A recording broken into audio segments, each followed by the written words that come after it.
सहारनपुर में गड्ढा खोदकर डाला जा रहा टायरों का तेल, वायु के साथ अब जल प्रदूषण करने को तैयार फैक्ट्रियां। सहारनपुर में टायरों से तेल निकालने का काला कारोबार रुकने का नाम नहीं ले रहा है। सुप्रीम कोर्ट और एनजीटी के आदेशों को धत्ता बताते हुए टायर फैक्ट्रियां अब आबादी के बीच खुली हवा में जहर घोल रही हैं। हैरानी की बात तो यह है कि इन फैक्ट्रियों में पहले भी कई बार धमाके हो चुके हैं, मजदूरों की मौतें हो चुकी हैं, लेकिन प्रशासन, पुलिस प्रशासन और प्रदूषण नियंत्रण विभाग केवल जांच की औपचारिकता निभाकर चुप्पी साध लेते हैं।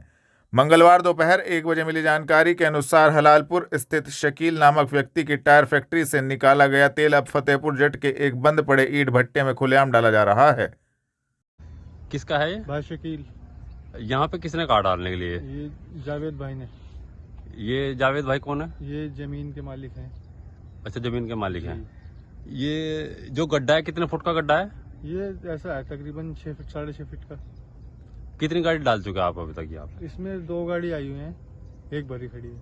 अच्छा, एक वहाँ पे फैक्ट्री पे? नहीं ये। अच्छा, ये वाली, इसको भी यहीं डालोगे? जी, इसको नहीं डालने आए थे। ये है कि यहाँ पे डालने के लिए किसने कहा था आपको?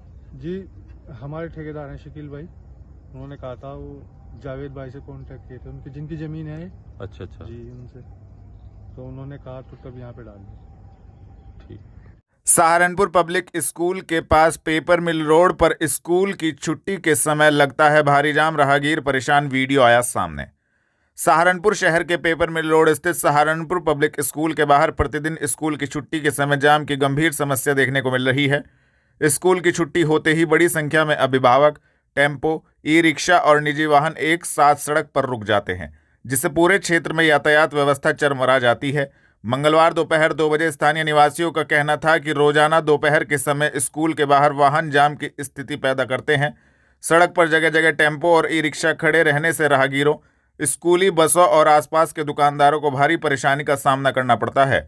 क्षेत्रवासियों ने प्रशासन और ट्रैफिक पुलिस से मांग की है कि स्कूल की छुट्टी के समय विशेष पुलिस व्यवस्था की जाए और टेम्पो, ई रिक्शा के लिए अलग पार्किंग स्थल निर्धारित किए जाएं। लोगों का कहना है कि यदि इस समस्या का शीघ्र समाधान नहीं किया गया तो यह स्थिति किसी बड़े हादसे का कारण भी बन सकती है। कन्या सुमंगला योजना में गंभीरता से किया जाए सत्यापन का कार्य, जिलाधिकारी मनीष बंसल। जिलाधिकारी मनीष बंसल की अध्यक्षता में कैंप कार्यालय में मिशन वात्सल्य योजना अंतर्गत जिला बाल कल्याण एवं संरक्षण समिति, बाल विवाह की रोकथाम जिला टास्क फोर्स, बेटी बचाओ बेटी पढ़ाओ जिला टास्क फोर्स एवं बाल कल्याण समिति के कार्यों की समीक्षा बैठक मंगलवार शाम 5 बजे आहूत की गई। जिलाधिकारी द्वारा स्वैच्छिक संगठन, राजकीय पश्चातवर्ती देखरेख संगठन फतेहपुर में निवासरत सवासनियों के बारे में जानकारी लेते हुए सवासनियों को रोजगार से जोड़ने के लिए कौशल विकास विभाग द्वारा प्रशिक्षण कराए जाने हेतु निर्देशित किया गया। इसके साथ ही सुरक्षा के दृष्टिगत समुचित व्यवस्था करवाए जाने के निर्देश दिए गए। सवासनियों को सरकार द्वारा चलाई जा रही योजनाओं का लाभ दिया जाना सुनिश्चित किया जाए। मुख्यमंत्री बाल सेवा योजना, पीएम स्पॉन्सरशिप योजना का अधिक से अधिक प्रचार प्रसार करने को कहा गया। कन्या सुमंगला योजना का सत्यापन गंभीरता से करवाया जाए और लापरवाही करने वालों के विरुद्ध कड़ी कार्रवाई की जाए। जिला प्रोबेशन अधिकारी द्वारा जनपद में बेटी बचाओ बेटी पढ़ाओ योजना एवं मिशन शक्ति फेज 5 के आगामी प्रस्तावित कार्यक्रमों को कराने हेतु चर्चा की गई। साथ ही जिला बाल संरक्षण इकाई द्वारा योजनाओं से संबंधित ग्राम एवं ब्लॉक स्तर पर न किए जा रहे कार्यों के बारे में बताया गया।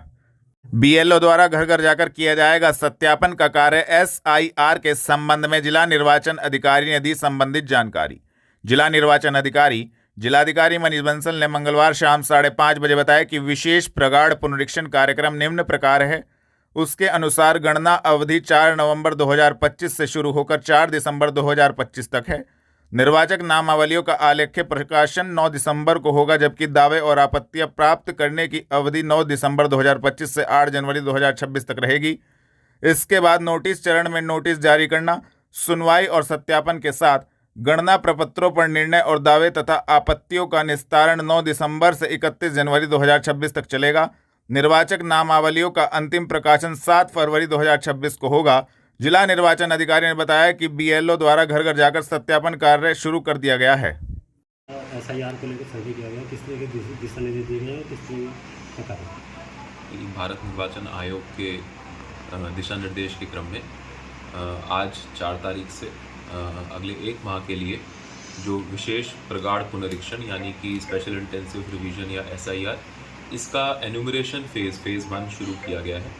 इसके अंतर्गत हमारे BLOs के माध्यम से जितने भी वर्तमान वोटर सूची में हमारे मतदाता हैं उनको BLOs के द्वारा एक एन्यूमरेशन फॉर्म 2 प्रतियों में दिया जाएगा।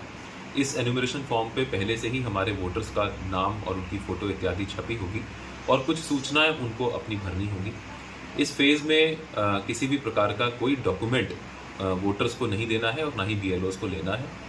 और ये वोटर्स जब अपना फॉर्म भर के BLOs को दे देंगे तो BLOs उसको जमा कराएंगे, उसको ऑनलाइन अपनी ऐप के माध्यम से अपलोड करेंगे और उससे जो ड्राफ्ट रोल पब्लिकेशन होना है उस ड्राफ्ट रोल पब्लिकेशन में ऐसे सभी लोग जिन्होंने अपना एन्यूमरेशन फॉर्म भरकर वापस किया है वो उनका नाम ड्राफ्ट वोटर सूची में आएगा, जिसके बाद हमारे जो EROs हैं वो उन फॉर्म्स का सत्यापन करेंगे और यथावश्यक जो भी डॉक्यूमेंटेशन आवश्यक होगी उसके बाद सेकेंड फेज़ में कलेक्ट करेंगे।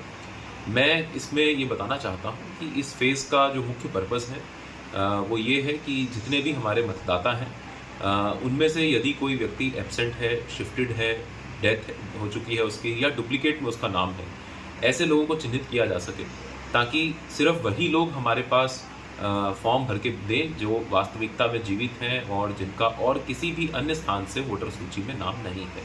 अगर किसी व्यक्ति का किन्हीं कारणों से 2 जगह वोटर सूची में नाम है भी तो उनसे यही अनुरोध है कि वो एक ही स्थान पर अपना फॉर्म भरे ताकि उनका दोबारा से डुप्लीकेशन ना हो। इसमें मैं ये भी बताना चाहता हूँ कि हमने इसमें बृहद स्तर पर हमारे BLOs, हमारे AEROs और EROs की ट्रेनिंग करी है और उनको निर्देश दिए हैं कि अपना काम बहुत ही ध्यानपूर्वक करें और बहुत ही मेहनत के साथ करें। इसमें अगर किसी भी व्यक्ति के द्वारा किसी प्रकार की कोई लापरवाही की जाती है तो RP एक्ट 1950 के अंतर्गत हमारे सरकारी जो कर्मचारी हैं, BLO हैं, उनको अगर किसी प्रकार की अगर उनकी कोई संलिप्तता किसी गलत कार्य में या गलत भूमिका पाई जाती है तो 2 साल की जेल का उसमें प्राविधान है, ये दंडनीय अपराध है। साथ ही साथ हमारे जो वोटर्स हैं जो अपना फॉर्म भर रहे हैं वो अगर किसी भी प्रकार की कोई गलत सूचना जानबूझकर भरते हैं या जो उनको डिक्लेरेशन देना है अपने फॉर्म्स में उसमें किसी भी प्रकार का कोई गलत डिक्लेरेशन भरते हैं तो ये भी एक दंडनीय अपराध RP एक्ट 1950 के अंतर्गत है और उसमें 1 साल तक की जेल का प्राविधान है। तो मैं ये चाहूँगा कि हमारे जो वोटर्स हैं वो भी इस पूरे अभियान में हमारा साथ दें और मैं पुनः इसको दोहराना चाहूँगा कि इस फेज़ में जो प्रथम फेज़ ये चलेगा जो आज से शुरू हो रहा है 1 माह के लिए, इसमें सिर्फ फॉर्म्स को देकर भरे हुए फॉर्म्स कलेक्ट किए जाने का कार्य किया जाएगा BLOs के द्वारा और किसी भी प्रकार का कोई सपोर्टिंग डॉक्यूमेंट हमारे वोटर्स को इस फेज़ के दौरान नहीं देना है। ठीक है सर।